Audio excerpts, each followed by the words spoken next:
Fun. So excited. Fun. Tomorrow our instruments. Yeah, I know the baritone. Yes, that's it. Baritone, if we didn't know. Hello again. How are you? Jacksonville. That's right.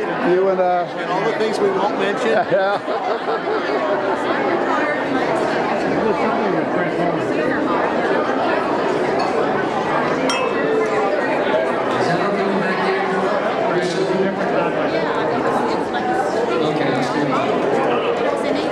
What a memory.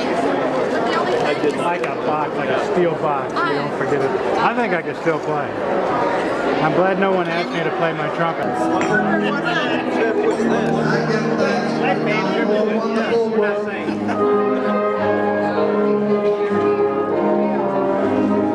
Well, the colors of the rainbow, pretty in the sky, are also on the faces of the people walking by. I see red chicken heads saying how you do. They're really saying, I love you. I hear babies. Keep passing the camera. You should have a picture of her taking that picture.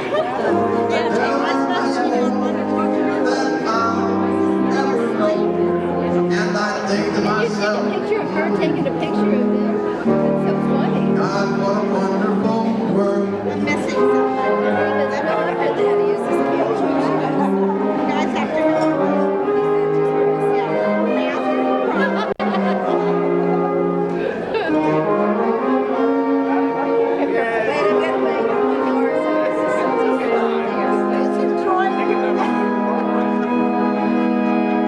get some pennies out and start throwing them at her when she gets up.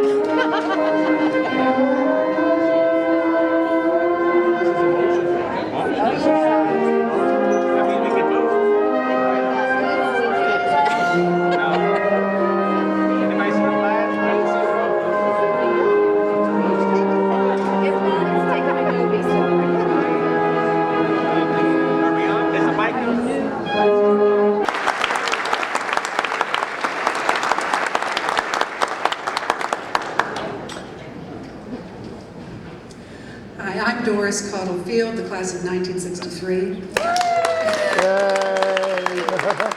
Mr. Borger, I hope you are having as good a time as we all are. This has been a weekend of memories for all of us. We've gotten together with classmates who we haven't seen in a long time. Not to speak that we haven't seen you in about 45 years, so it is a pleasure to see you. There are so many of your students here today that would want to thank you for the band experience, and in particular your leadership and what it meant to so many of us that as we went forward in our different stages of life and what we did in a career. And one of the first people in line I know would be our drum major, Jim Peters. And I'd like to give a special thanks to Jim and his lovely wife, Karen, for the countless hours that they put into bringing back our memories in the DVD and last night in many of the slides that we all enjoyed. So it's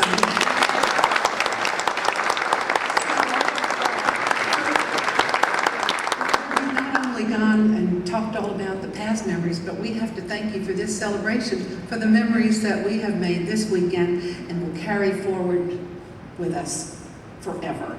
God bless you, stay well, and it is my delightful pleasure to introduce Ted McKinney, class of 1956, and fellow clarinet player, for the grand tribute. Ted? Oh, nice. What a time we have had. Wow. This is absolutely, positively, undeniably a unique experience. Something that will never happen again, it's never happened before, and let's just wallow in it. It's great. I'm going to propose several toasts, so bear with me.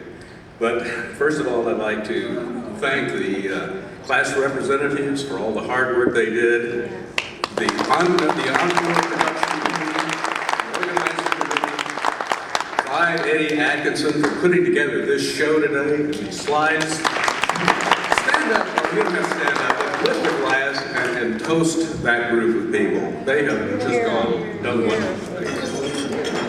Thanks, Doris.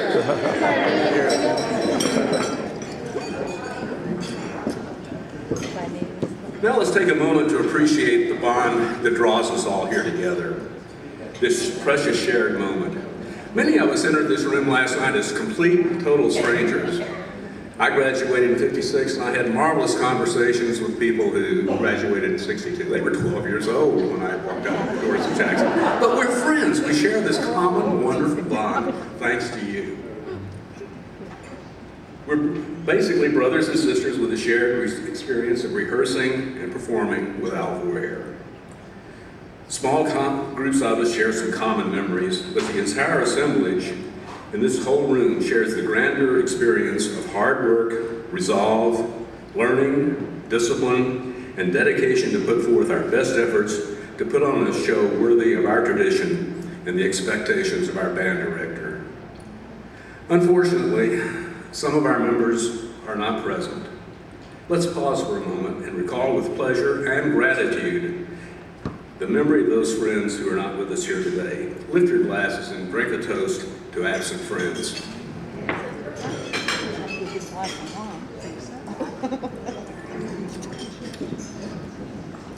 We have good reason to feel smug today.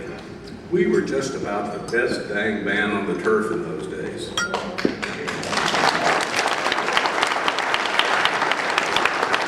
If you watch parades or games today, you'll see bands trying to do things that we did 50 years ago.